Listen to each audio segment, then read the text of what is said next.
Shalom, shalom. Nous sommes aujourd'hui le 5 juillet 2024, Kaftet du mois de Sivan, et nous allons lire ce Shabbat la parashat Korach, la fameuse paracha de ce leader qui se révolte contre Moshe et qui meurt d'une manière absolument incroyable, puisque la terre va s'ouvrir sous ses pieds, l'engloutir lui et tous ses partisans. Et je voudrais partager avec vous un Dvar Torah que j'ai trouvé intéressant, que j'ai trouvé sur aleph-beta.org, donné par Ami Silver, qui est l'un des collaborateurs du Rav Forman sur ce site Internet. Euh, Auparavant, je voudrais faire juste une toute petite introduction parce que euh, nous aimons souvent, ou particulièrement quand nous étions enfants et peut-être même plus tard, les histoires où il est clair qui sont les bons et qui sont les méchants, n'est-ce pas? Les personnages qui sont plus intermédiaires peuvent nous mettre peut-être mal à l'aise, mais quand il y a les bons et les méchants, ah, ça va. Et Korach, a priori, c'est un grand méchant, puisqu'il a été sacrément puni. Et je voudrais quand même préciser que dans notre tradition, Korach était considéré comme ayant un niveau spirituel extrêmement élevé. Il était un homme très important. En français, on dit riche comme Crésus. En hébreu, on dit Achir comme au Korah, riche comme Korah. Et dans sa descendance, euh, eh bien, non seulement il y a des Lévi'im qui vont chanter des psaumes qui sont attribués aux enfants de Korach, mais on dit également que le prophète Samuel, qui pour certains dans notre tradition était l'équivalent de Moshe et de Aaron, est également descendant de Korach. Il y a encore d'autres choses qui sont dites. Donc, pourquoi cette introduction? C'est parce que euh, si nous allons essayer, avec l'aide d'Ami Silver, d'analyser une analyse, en fait, il y en a beaucoup, de ce passage, je voudrais quand même qu'on euh, demeure conscient de, des qualités et de la grandeur que Korach avait. Donc, je reviens maintenant au Dvar Torah de Ami Silver et il pose la question suivante, euh, qui est, ma foi, pas mauvaise, mais pourquoi donc Dieu a voulu punir Korach de la manière dont il l'a puni, c'est-à-dire en l'engloutissant vivant dans la terre? Oui, premièrement. Et deuxièmement, et qu'est-ce qu'il a fait pour mériter une telle punition? Oui, ça, c'est les deux questions avec lesquelles Ami Silver débute son Dvar Torah. Maintenant, bien que la paracha commence par Vaïkar Korach, c'est donc Korach qui est l'initiateur de la révolte, il n'est pas seul. Il a réussi à amener avec lui dans cette révolte Datan, Aviram, d'autres personnes et 250 responsables importants, membres en partie de la tribu de Réhouven, mais comment dirais-je, pas des petits personnages. Donc, il exprime visiblement, peut-être de manière démagogique, mais un mécontentement certain qui est présenté sous forme de révolte contre l'autorité de Moshe et également celle de Aharon. Bien. Ce que Ami Silver propose pour essayer de comprendre, tout au moins c'est une manière de comprendre, il y en a beaucoup d'autres, mais une manière de comprendre cette histoire de Korach, c'est de revenir en fait à quel était son rôle dans le peuple d'Israël, plus particulièrement dans la tribu de Lévi dont il faisait partie. Et à l'intérieur de la tribu de Lévi, il faisait partie de la famille de Kehat. Eh bien, euh, les Kehatim avaient un rôle extrêmement important et bien précis dans quand il fallait transporter d'une étape à une autre étape les ustensiles qui étaient dans le tabernacle, c'étaient les porteurs. Maintenant, ceci nous est décrit de manière très détaillée dans la paracha Bamidbar, dans le quatrième chapitre du livre des Nombres. Je ne veux pas vous lire tous les versets, parce que c'est un petit peu long, mais pour résumer de quoi il s'agit, euh, la situation est la suivante. Avant que les enfants de Kehat puissent transporter tous les ustensiles, la menorah, l'autel, etc., tout ce qu'il y avait à l'intérieur du tabernacle, il faut tout d'abord que les Kohanim, donc Aaron et ses enfants, pénètrent dans le Kodesh HaKodashim, dans le Saint des Saints, et recouvrent totalement tous les ustensiles qui seront amenés à être transportés. Les Kehatim sont mis en garde de manière extrêmement forte qu'en aucune manière ils ne doivent voir ces ustensiles. Oui, ils peuvent les porter une fois qu'ils sont couverts, mais en aucune manière ils ne doivent les voir non découverts au risque de mourir.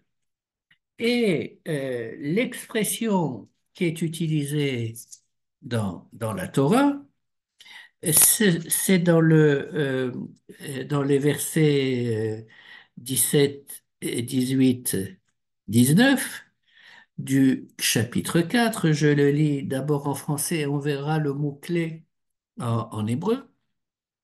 Je prends la traduction du rabbinat. L'Éternel parla ainsi à Moïse et à Aaron.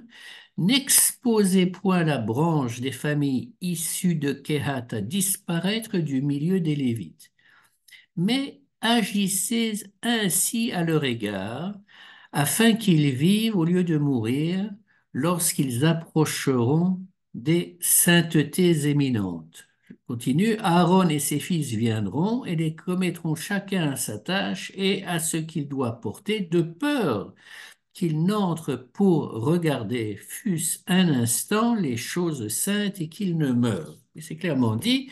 Donc c'est du verset 17 au verset 20 du chapitre 4 du livre des Nombres.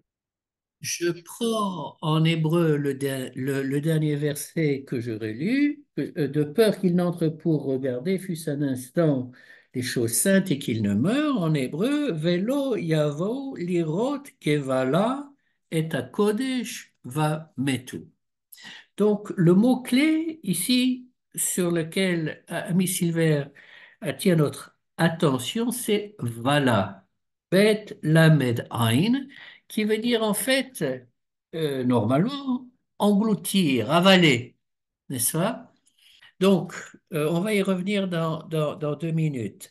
Ce qui se passe donc, c'est que avant que les Kéatim et donc Korah, oui, puissent porter ces ustensiles, il faut d'une part qu'ils soient totalement couverts physiquement avec des tentures de certaines couleurs, etc. Il y a beaucoup de couleurs très de bleu azur qui est utilisée. Mais c'est pas uniquement ça. Après que les ustensiles aient été couverts, ce sont les Kohanim qui doivent attribuer à chaque enfant de Kehat quel job il va avoir. Est-ce qu'il va porter la menorah? Est-ce qu'il va porter l'autel? Est-ce qu'il va porter ceci? Il ne peut pas avoir l'initiative, ce qui apparaît bizarre, mais enfin, c'est couvert, c'est couvert, donc ils vont pas les voir, non? Les Kohanim vont couvrir le, les ustensiles et vont dire à chaque enfant de Kéa quel est son job. Et Abi Silver formule ça de la manière suivante. Il dit c'est vraiment qu'on appelle du micromanagement. Oui, c'est-à-dire c'est vraiment rentrer dans les détails. Quand on dirige, je ne sais pas, un groupe de personnes, il y a plusieurs manières de le faire. C'est donner des directives qui sont peut-être générales, et puis ensuite laisser le groupe s'organiser. Mais là, c'est pas comme ça. C'est vraiment toi tu fais ceci et toi tu fais cela, et pas le contraire, n'est-ce pas? Donc, Amy Silver dit que qu'est-ce qu'ils font les enfants de Kehat et donc Korah? C'est des porteurs, oui. Alors, bon, c'est pas n'importe quoi qu'ils portent, oui. Ce sont les objets les plus sacrés que nous ayons, mais c'est des porteurs. Et non seulement c'est des porteurs, mais ils ont comment dirais-je, des barrière à leur manière de faire leur job. Il faut qu'ils fassent attention. Ils peuvent pas, les Kohanim, eux, peuvent rentrer dans le tabernacle, mais eux, ils peuvent pas. Ce sont les Kohanim qui vont couvrir et ce sont les Kohanim qui vont leur dire quoi faire. Donc, Ami Silver suggère que il n'est pas impossible que Korach, en particulier, se soit senti, comment dirais-je, citoyens de seconde zone. Tout ça, c'est une histoire de psychologie, bien entendu. Parce que avoir le kavod, l'honneur de porter les ustensiles du tabernacle n'est pas donné à tout le monde. C'est pas donné aux autres enfants des Lévites, c'est réservé à la famille des Kéats, donc des Kéati. On aurait donc pourrait penser que chaque membre de la famille de Kéat soit super content, honoré d'avoir ce job qu'il aurait réservé. Eh bien, Ami Silver suggère que, comment dirais-je, dans la tête de Korach, eh bien, il avait un ressentiment négatif vis-à-vis des Kohanim, d'Aaron, etc., qui, eux, pouvaient voir les ustensiles et leur donner des ordres. Et ça se passait à chaque fois qu'ils devaient comment dirais-je, se déplacer. Maintenant, dit Abby Silver, ce n'est qu'une supposition, parce que quand Korah s'approche, de Moshe pour râler. Il va pas lui dire, oh ben, j'en ai assez de jouer des seconds rôles. Demain, c'est moi qui rentre dans le Saint des Saints et qui vais couvrir les ustensiles et j'ai pas besoin d'économies pour faire ça. C'est pas ça qu'il dit, n'est-ce pas? Il va venir avec une plainte qui est une sorte de plainte anarchique, en ce sens que nous sommes tous seuls. Oui, Dieu nous a parlé au Mont Sinaï, il a parlé à tout un Israël, alors pas autant qu'à Moshe, mais il nous a tous parlé. Donc nous sommes tous seuls, et c'est vrai, oui. Alors, il y a peut-être des degrés différents de sainteté, mais on peut difficilement euh, dire que cet argument n'est pas, n'a pas une base de vérité, mais c'est un prétexte, oui. Et c'est le fait que l'argument de ce que dit Korah ne reflète pas en fait ce qu'il veut véritablement, c'est une unanimité parmi nos commentateurs. Ensuite, il y a différents angles pour essayer de comprendre la position de Korah. Attention, fais attention aux mots que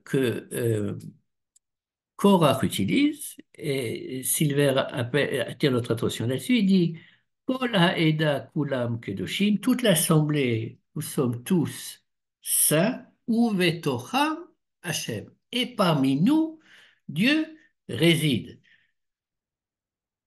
Et à quoi ça fait écho? Ça, ça fait écho à quand Akadosh Baruch Hu donne l'ordre de construire le Mikdash, Ve'asuli Mikdash, Ve'shachanti betocham, et ils me feront un tabernacle, et je résiderai betocham parmi eux. Oui, donc la, ce que dit Korah a une base certaine dans, dans la réalité.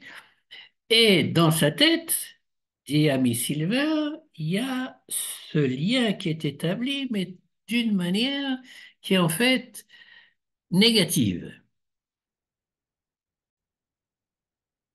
Ami Silver nous amène un midrash qui est connu, qui dit que quand Korach et ses partisans se sont approchés de Moshe, ils avaient tous des habits de couleur bleu azur, Techelet. Oui. Or, si vous lisez le passage du livre des Nombres, le début du chapitre 4, vous allez voir que le mot Techelet, pour décrire les tentures ou les couvertures qui vont recouvrir les ustensiles, revient de, je sais pas, 7, 8, 9 fois, revient de manière énorme. Donc, en utilisant ce midrash, en venant avec des habits de couleur téchelet, de bleu azur, d'une certaine manière, dit Ami Silver, euh, Korach fait passer le message que même Korach et son assemblée sont saints, oui, sont recouverts de cette même couleur avec laquelle on recouvre les ustensiles du tabernacle, et donc ils sont des ustensiles saints.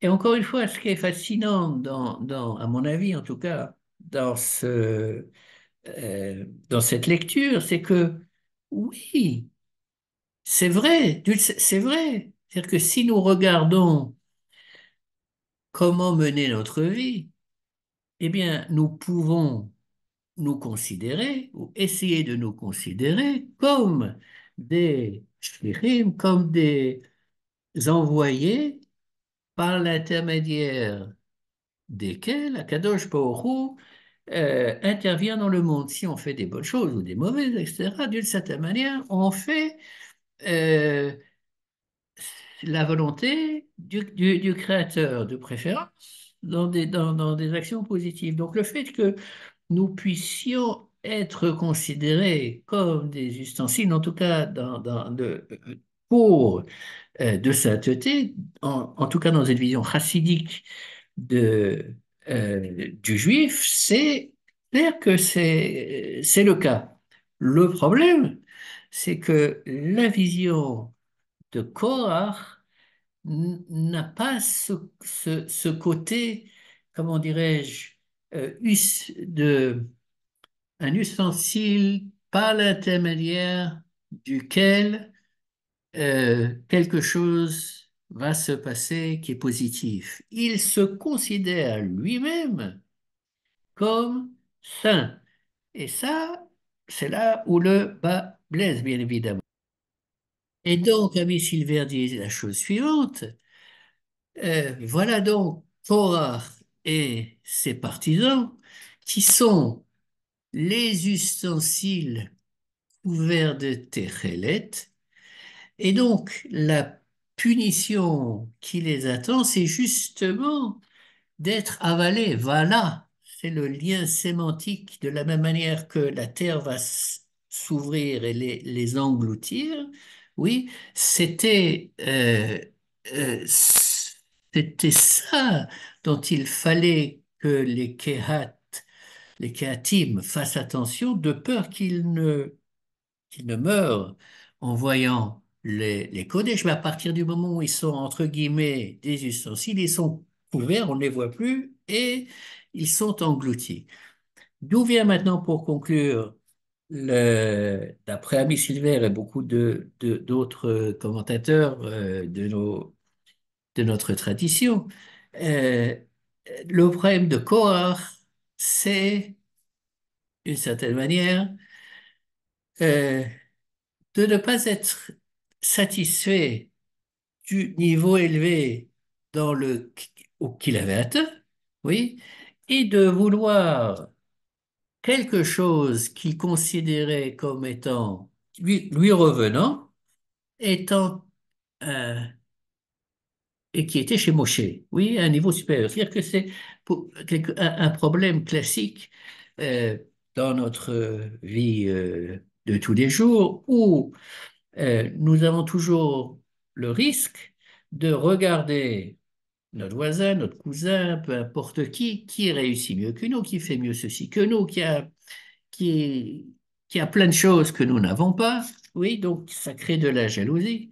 Et alors que certains types de jalousie peuvent être positives parce que ça va nous encourager à nous améliorer dans certains domaines, ce type de jalousie-là, et moi l'idée qui me vient dans la tête quand je pense à Korah, c'est Aman. Oui, il avait tout, et la seule chose qui pouvait, il était le plus riche, le plus important, etc., etc., et la seule chose qui le préoccupait, c'est que Mordechai ne se prosternait pas devant lui. Il était malade, le gars. Oui, donc, d'une certaine manière, ce défaut de personnalité, c'est celui que Korah a eu et qui lui a valu la fin qu'il a eue. Shabbat Shalom.